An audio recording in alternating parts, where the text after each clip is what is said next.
Okay. Okay. Are you going to say your usual intro? Yeah. Good. Yeah, I don't. Good evening. Thank you for joining us for today's media availability. I will now invite each agency in alphabetical order to ask their questions. Par ordre alphabétique, j'invite maintenant chaque organisme à poser leurs questions. We'll now start with, nous allons commencer par Elise Gura at CBC Ottawa. Thanks very much. So my first question is about something that was brought up by a lot of delegations, this idea that it won't hurt to push pause, to just wait a little bit longer to make this decision. And I wondered what would be the consequences, both politically perhaps, and also financially, if we were to say no, so that we could think about this a little bit longer. I'll let other people speak to maybe some of the specifics about that, but I would say, first of all, that this is a decision that has been a long time coming. We've known since 2018 that the north side stands and the arena were starting to get to the end of their life cycle. The previous council actually talked about coming forward with a new plan for Lansdowne Park, Lansdowne 2.0. And voted on it in May of 2022. And it was an election issue. And I talked about it during the election campaign, and I talked about how we needed to move forward and invest in Lansdowne. And I wanted to see if there were things that we could do to improve the plan, which we've done. And every step of the way, there have been requests to try to, hang on a little bit longer, get more information, those kinds of things. And we've accommodated many of those requests. We were originally going to see this presented, I think, in June, and then it became September and then October. And then, even at the last meeting where this was introduced, people asked for extra time. So we said, okay, we'll have the committee meeting on November 2nd and 3rd and the council meeting on November 10th, which is a longer cycle than we would normally have. So there's been a lot of accommodation of people's needs to understand this complex deal. But I think if we wait, number one, there are financial implications. We've already seen the costs have risen significantly since May of 2022, the estimates. And I also think we were hired to make decisions on behalf of the people of Ottawa. This is a huge opportunity for the city. And I know that some people want to see us pause. I think most of the people who want to see us pause are actually people who don't want to see this project go ahead. So they're using the idea of pausing as a proxy for stopping it from happening. I want to move forward on this project. I think there is consensus in the community about it. I think people are ready to see us move forward, and I think it's our job to understand this issue and make a decision on it. And did you want to speak to the financial implications? I'll just add a little bit to that. The mayor's correct in terms of the previous council giving staff direction in terms of bringing something forward, and they were quite specific as to what we would report back on. We brought the report forward. We've given everyone ample time in terms of reviewing it, more time than usual with respect to the production of it, and staff have spent thousands of hours on the report and all of the due diligence associated with it. We've done due diligence on every stream with outside consultants who also has spent thousands of hours on this. And if we do delay, then, you heard about cost escalations. You saw that as we brought our last report forward in 2022 to today, the costs have gone up significantly.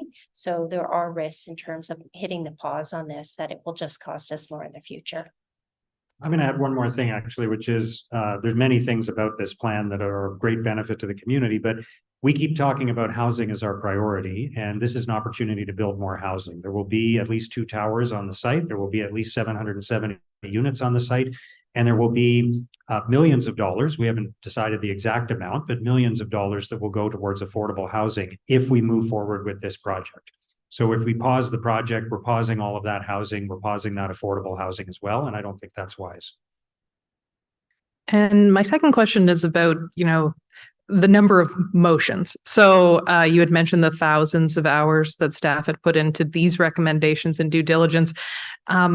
how difficult is it going to be to kind of effectively imagine what would happen if each and every one of those motions were to change the deal? It's a lot of motions. I think it's a normal part of the process. It may be an unusual number of motions, but I think it's our job to sort through those. And we have time now between now and next Friday to do that. I think some motions may be withdrawn. There may be some work done by councillors to work together and say, well, you have a motion proposing this and I have a motion proposing that. Maybe we can work together, drop those two motions and come forward with one we agree on. We may see some streamlining of the number of motions. But I think, there's two or three main themes to the motions. They're about either changing or adapting the plan, or they're about the number of towers, the height of those towers, and the amount of money going towards affordable housing. And so I think we can resolve, and find consensus around each of those two themes and move forward with that. Okay. So, and just to be clear, staff aren't concerned about the time that it would take to run the numbers on these. Okay. Between now and the meeting? Exactly. Yeah. So staff are very appreciative of the time that we have between now and then to do that work. Thank you. Thank you. Thanks, Elise. On va maintenant Julien Paquette à la droite. Le droit. J'aimerais avoir une I'd like to have a clarification concerning, okay, in the report, it says at the beginning that the cost of doing nothing is 625 million. And then later on, it says 40 million for maintenance fees of the installations of the facilities. I'd like to have a better breakdown of what that 625 million actually entails. Like if we did nothing, for instance. So for the cost of doing nothing is between 118 million and 400 million for 40 years. So on average, that's 10 mil a year. And this would be in a deficit of operations. So then the city would have to operate Lansdowne, and then we'd be in a deficit situation. So that'd be the amount. So 625, you said? That's over 50 years? That was inside of one of the reports at the very beginning. That's where it said it will be specified later on, and I'm looking for the spot, but I'm not finding it. That is certainly something that we can look into, but I can talk about the 40 million. So the 40 million is to maintain the facilities in good condition for the 40 years. That's inside of the 400 million. So if we do nothing and we just continue to manage and maintain stuff, that's 40 million. But that is part of the deficits that we would have. Yeah. Okay, another question about financing. It's more technical. If we go ahead and we increase the air rights and affordable housing, how are we going to pay for the reimbursement of the debt? Do we have an idea of how much that would be? What about the 370,000 extra for the repayment of the debt? Would that come from how would that come from? Would it come from property taxes or what else? Do you want to repeat that? Okay, you're saying 16.4 million will be reimbursement on the debt. If we increase 25 to 40% the air rights. Oh yeah, I see what you mean. Okay, yeah, for the housing, yes, so affordable housing. So that would be an extra balance onto the debt, right? Because do you have an idea of how much more or how we're going to pay it? So 40% of 39 million is 15.6 million extra. So instead of having that as treasury, well, if you add 15 million in a debt. It's going to cost us 800,000 a year just to service the debt for 40 years. So 15 million divided treasury, 15 million in debt, and that means less per year, and it ends up being 800,000 sorry, a year. Mais celui- ouais. Mais ma And that question, would c'est be 800 000, for est-ce the qu'on sait affordable déjà housing. de But out of that quelle- 800,000, do we quelle know source de financement on va le rembourser à chaque how année? we're Est-ce que going ce to serait- finance that debt? Well, it's add that to the 1.3 million each year, so 1.4 million a year after that. Oh, great, thank you. Mayor, you've talked about, the consequence of delaying. Could you just step a little? Sorry. Yeah, sorry. You've talked about the consequence of potentially delaying the project, right? And saying that, it's people that maybe just aren't in support of it at all. Is there any concern that now that we've delayed the motions a week, is there any concern at all that more motions might be brought forward, or, that we might be in the same spot a week from now? Well, more motions could have been brought forward anyway. So, the decision today to refer all of the motions to the council meeting, we really didn't change anything. The final decisions would have been made at the council meeting anyway. And we would have had debate and votes on each of the motions today, and then debate and votes on each of the motions at the council meeting. And any motion that failed today could have been reintroduced at the council meeting, and there could have been new motions introduced at the council meeting. So the council meeting will play out largely the same as it would have anyway.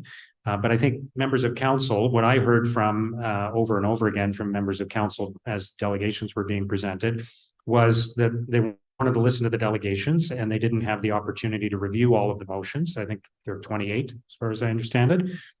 They didn't have the opportunity to review all of those motions and to be in a position where they felt comfortable voting on them today. So now they have time, and there can be, as we discussed, some sorting out of the motions, and we can put them together in a sequence that makes sense for us to vote on, because maybe 3 or 4 of them are trying to achieve the same thing. And if we vote yes on one, we don't have to vote on the other 2 or 3, that sort of thing. So we can put together a plan, staff can offer their opinions on them, and we'll be in a much better position to make decisions next Friday. For sure. My question is for city staffers. Over the past couple of days, I think we've seen members of the public and councillors, and perhaps even members of the media, who are stumbling over some of the more perhaps convoluted parts of the plan, like the business of briefly selling back the land rights for the construction phase and then buying it back, things that maybe people are having a hard time following. Why is this plan convoluted in spots? I can start, and I'm sure Isabel has some comments as well. It's just an extremely complex deal. I think that's the very simplistic way to put it. We already have a partnership in place, and we're looking obviously to make the partnership better in terms of what we've put forward.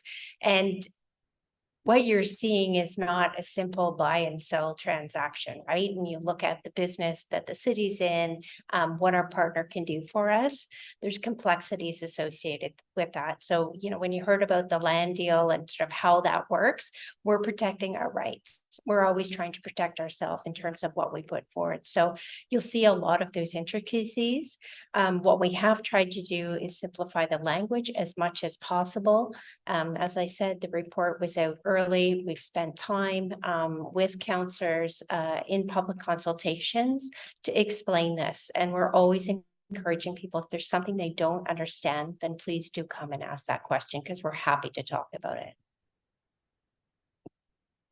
And I can just elaborate that it's actually the simplified model. We tried to simplify it as much as possible because it was complex, and how you build residential towers on top of retail building. And so we tried to make it from a planning perspective more simple, and just overall from a cost perspective simplify it. So it was actually to reduce complexity, and also to build in lessons learned from Lansdowne 1.0, things that we did wrong that we want to make sure that we don't repeat. Great, thanks. Thank you. Nous allons maintenant Frédéric Papin à Radio-Canada. OK, Monsieur le maire. Dites-moi, Mr. Mayor, could you please tell me for the people at home so they understand what we have to think about the $86? What did you take out of the message that you heard from people today and yesterday? What impact will this have on your decision making for the project? Well, I think it's 81. It's true that there were people who didn't show up. So what I heard is that the public is committed. They're involved. I'm very happy to see that. I'm very happy that the members of the community have decided to participate in our meeting that held over 2 days. And that's very important for our democracy. I know there are residents, particularly those in the glebe close to Lansdowne Park, who have some concerns, but there are several other people who support the plan because it's a good plan for the community and for the whole city. I listened closely. There might be some change that we can consider, changes, but what we heard from people is that there is wide support for our proposal. Thank you. I'd like to hear you, Madam Jasmin, talk about the financial consequences for ordinary citizens, or the current proposal for Lansdowne 2.0. What does it mean for taxpayers every year on a rather than adding to the social housing program, the Catherine Kitts proposal? Financially, is it there's a major difference for the residents of Ottawa on their particular home, on their personal finances? You mean transferring more money for affordable housing? No, not really. The idea is that we can't put any debts on affordable housing, but we can put it on Lansdowne 2.0, and that things become affordable because we're adding $200,000 a year in the debts. But we want to invest millions of dollars in affordable housing.